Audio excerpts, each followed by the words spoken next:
I kept quiet when they shoved that eviction notice at me, just slid the 1923 water rights deed across the table and watched 35 cookie-cutter mansions suddenly become lakeside property. The Willowbrook Estates thought they could snatch my grandfather's ranch while I was halfway across the world in Afghanistan.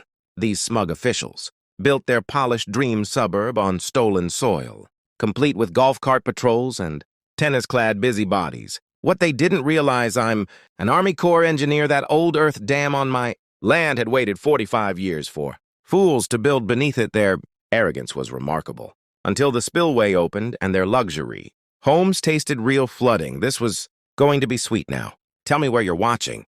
Drop a comment below, because you're about to see the most satisfying HOA downfall driven by federal water law and gravity. Let me introduce myself, Jake Morrison, 34 years old, Army Corps of Engineers and third generation, owner of 47 acres of prime Texas land just outside Austin. My grandfather, Pops, bought it in 1955, back when Austin was still a quiet college town where barbecue shacks outnumbered tech firms. 1,000 to 1 Pops believed in caring for the land and for neighbors. In 1978, he built a simple earthen dam, nothing fancy, just smart design to hold rainwater for cattle and ease dry spells for farms downstream. The Army Corps even helped him plan it. He always said those back 40 acres would matter someday, but for now it was rolling hills where we ran cattle, and I learned to hunt later. Came my 2 tours in Afghanistan, where I specialized in water systems and infrastructure. Turns out digging wells and controlling water in combat zones teaches you how rare clean water is and how quickly people fight over it. During my second deployment, Pops passed away and the property shifted into a trust handled by my kind but overwhelmed sister Sarah, who lives in California and knows Texas land law about as well as I know surfing. She hired a local firm called Lone Star Land Services to cover upkeep and taxes. The bills went out automatically, but here's the catch: Sarah never once checked the actual assessment. Huge mistake. Enter our antagonist, Margaret Maggie Thornwell, 52 years old, president of Willowbrook Estates HOA, and exactly the type who drives a white BMW X7 and wears tennis skirts like office wear. Maggie radiates that brand of Southern politeness, sharpened into a knife's edge. She'll smile while cutting you down and convince you she's doing you a kindness. She's married to Councilman Rick Thornwell, which explains how she pulls strings around town. Her reputation rests on beautification projects, fancy wording for forcing out anyone who clashes with her suburban fantasy. Her expensive perfume can't hide the haze of cigarette smoke and entitlement trailing behind. I returned from deployment August 2023, ready to finally live on Pop's land. Drove the same gravel path past the oak where I carved my initials, expecting the same wide pastures and that shining little dam. Instead, I saw crews, cement trucks, and survey markers littering my back 40 like an occupying force. The crunch of gravel under my boots felt sharper, angrier. I could taste the dust and my own fury as I stormed toward the construction boss. "Sorry, pal," he muttered without even looking up. Ready to finally spend some time on Pop's land, I rolled down that old gravel road past the oak tree where my initials were still carved deep from childhood, expecting the same wide pastures and that little earthen dam shining in the Texas light. Instead, I stumbled on bulldozers, cement trucks, and neon survey flags littering my back 40 like some kind of suburban invasion. The crunch of gravel beneath my boots felt heavier, harsher. I could taste the grit in my teeth and the slow burn of anger rising as I marched straight toward the construction boss. "Sorry, man," he muttered without looking. "Not the least bit sorry. We've got permits and everything. This is Willowbrook Estates property now." I called the cops. Officer Martinez showed up, shifting uncomfortably as he explained the HOA had filed an adverse possession claim while I was gone, apparently. If land sits unused and someone can prove they've improved, they can sometimes seize it. An ancient law meant to stop property from wasting away, now hijacked by developers and hoes to fatten their reach. That's when Maggie rolled up in her golf cart like a smug suburban general, her voice coated in sugar that made me instinctively check for my wallet. "Your family abandoned this land, sweetie," she said, smiling like she was gifting me something. "We're just putting it to good use for everyone." "What?" pushed me over the edge was learning her cruise. Had rerouted the creek feeding pops. Damn, the waterline sank lower every single day, erasing 45 years of careful stewardship that carried neighbors through droughts and floods. As I stared at the receding water, Maggie's last words echoed in my head. You should have stayed closer to home, soldier boy. That's when I knew this wasn't about property, it was war. I hired the first lawyer I could find. Huge mistake. The man wanted 85 grand just to fight a zoning shift, turns out. While I was serving overseas, Maggie's husband, Rick, rammed through an emergency, change flipping our ranch from agricultural to residential, zone faster than you could say conflict of interest. But here's where my Army Corps background paid off while that overpaid attorney pushed papers I dug into, county records, like I was hunting roadside bombs, and just like overseas, the devil hid in the details I uncovered. Pop's original 1978 dam permits, and they were flawless. See, he hadn't built it. Alone, he worked side by side with the Army Corps of Engineers for watershed and flood control, which meant federal oversight. And here's a golden nugget: once a dam involves federal design, it falls under federal jurisdiction, and no HOA can override it. The rush of adrenaline was sharp on my tongue when I realized what I held. This wasn't just a land fight anymore, it was a federal battle. And the best part, to push things further, Maggie cranked up the pressure. She launched what she proudly called a neighborhood safety patrol. 3 HOP board members in identical polos who parked themselves at my driveway like it was some suburban checkpoint. They snapped photos of everyone who came by, jotted down license plates, and filed reports with the sheriff about supposed suspicious behavior. The harassment was classic intimidation. Noise complaints anytime I had music going while working the fields. Citations for unsightly structures aimed at my perfectly solid farmhouse that had stood since 1962. Bogus environmental hazard claims about my septic system that had cleared inspection only 6 months earlier. But the low blow came when Rick pulled strings from his city council seat to order a veteran wellness check on me. Suddenly, I was a troubled soldier, struggling to adjust. The social worker who showed up was polite but thorough. She ticked every box on her clipboard, while Maggie sat in her golfy cart nearby, grinning like she was commanding a parade review. That's when the bureaucratic siege really began. Inspectors lined up in waves, building, fire, health, and even animal control, all arriving the same morning like some kind of regulation strike team, every one of them citing minor violations that demanded costly fixes. The building inspector, conveniently a drinking buddy of Rick's, declared my porch unsafe and demanded $8,000 of foundation work. I knew the play instantly. It's the same move we used overseas to pressure local leaders, bury them in red tape until they gave up and complied. But I wasn't about to fold while they buried me in citations. I was making my own calls, Tony.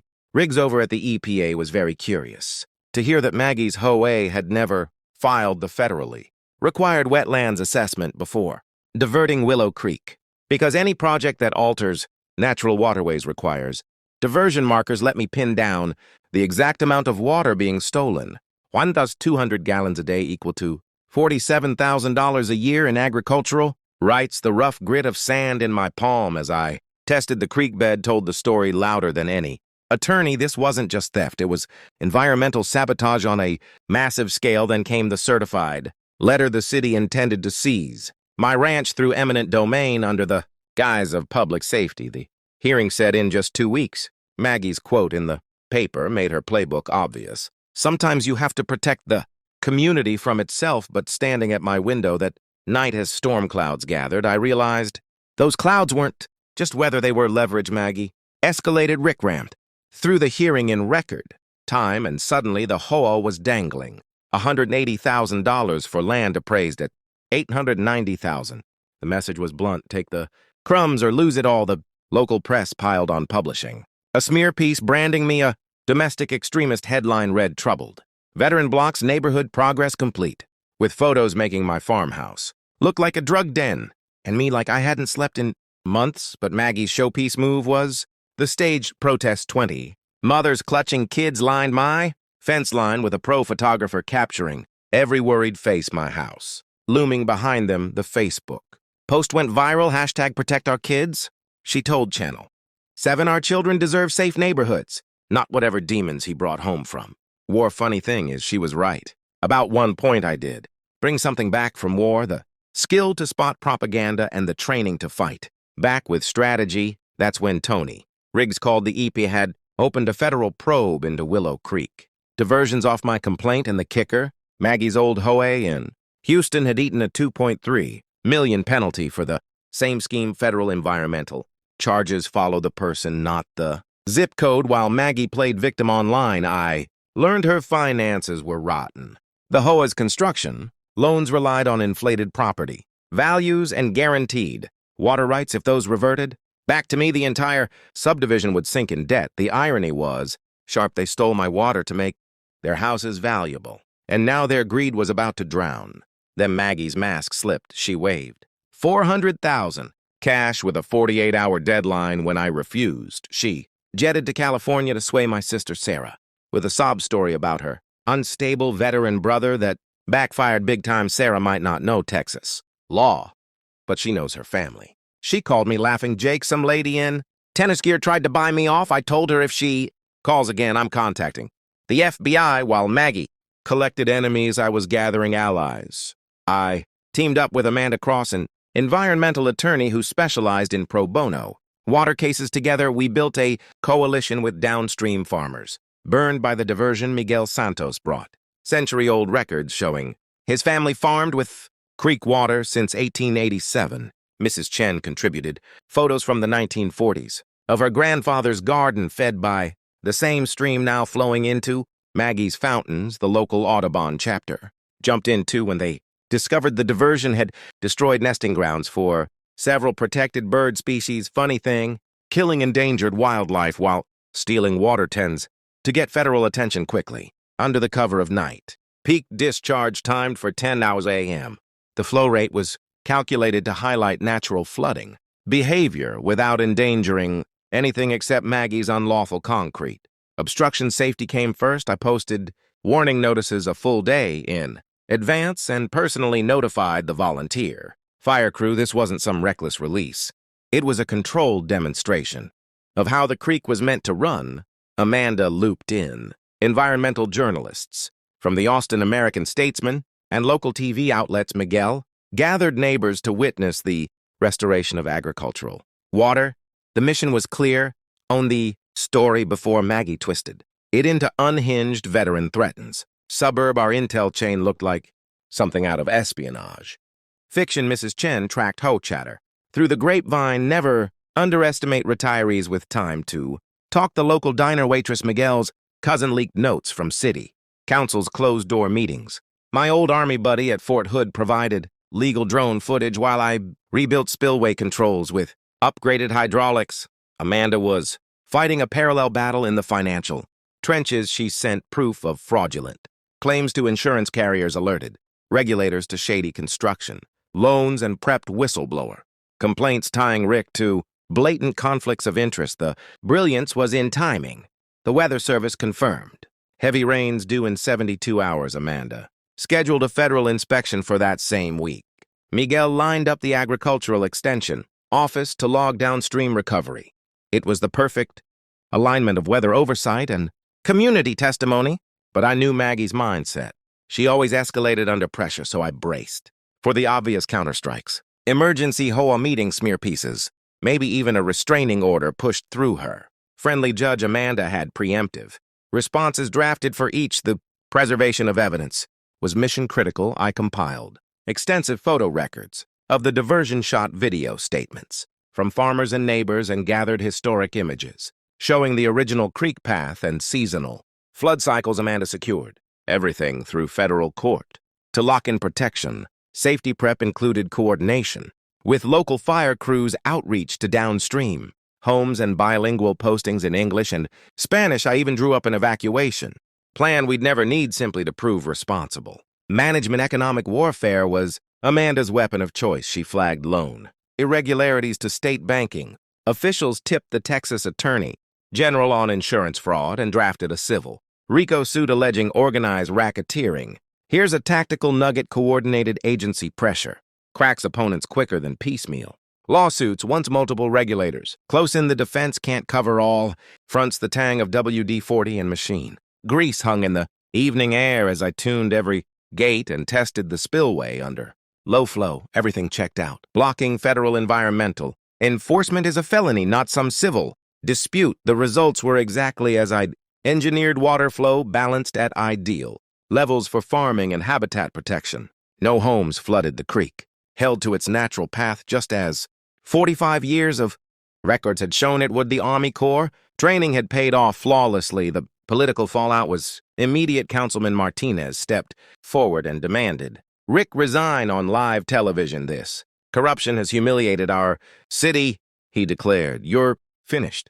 Federal agents widened the case to include RICO, charges tied to systematic land scams. Tony later told me this is the evidence. We needed to push criminal indictments. But the best part came when neighbors stopped me to say the creek was alive again. Just like Pops promised his legacy, lives on through the Willow Creek Conservation Trust, which now owns development rights to the watershed, creating a permanent buffer against future commercial grabs. No one will ever steal this water again. And here's the twist. Maggie's old HOA down in Houston became the test case for federal RICO action, sparked by ours. 147 families across 3 states launched their own water rights suits. What began as a lone veterans battle turned into a national movement for environmental justice. Each night from my porch, I watch that creek wind through the land exactly where it belongs, a reminder that some fights demand everything you've got. Sometimes you flood the valley to save the stream, but you never do it alone. You do it with neighbors, allies, and people who believe clean water is a right, not a privilege, reserved for the wealthy and well-connected. If you're in your own battle against HOA overreach, environmental damage, or bureaucratic bullying, don't back down. Keep records, find partners, and remember the law stands with those who defend the land. For the next generation, drop your HOA nightmare in the comments. I read every one and respond when I can. These fights are easier when we've got each other. Hit subscribe for more stories of communities beating corruption and winning, because your voice matters, your vote matters, and yes, your creek matters too. Next week, I'll tell you about the town that tried to seize my neighbor's solar farm, so she blacked out City Hall during the mayor's wedding reception. That one's about a different kind of power and how one engineer turned out the lights on. Municipal corruption. Water finds a way. Justice finds a way. And when communities fight together, they win together. Willow Creek runs free and always will.